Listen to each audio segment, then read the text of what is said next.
একজন যুবক দৌড়াচ্ছে এবং কি দেখাচ্ছে একজন কাঠ চোরা কারবারি যিনি কাঠ নিয়ে যাচ্ছিলেন।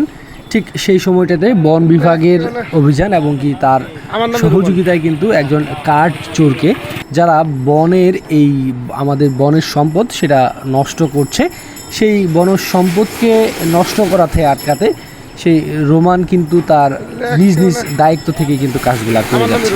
এরকম সাহসী অভিযান বা তার এই সাহসী পদক্ষেপকে আমরা সাধুবাদ জানাই। আমাদের গজনী অবকাশের এই বনকে রক্ষা করতে হলে, জীব বৈচিত্র্যকে রক্ষা করতে হলে এইরকম প্রত্যেকের জায়গা থেকে কিন্তু এরকম সাহসী পদক্ষেপগুলো নিতে হবে।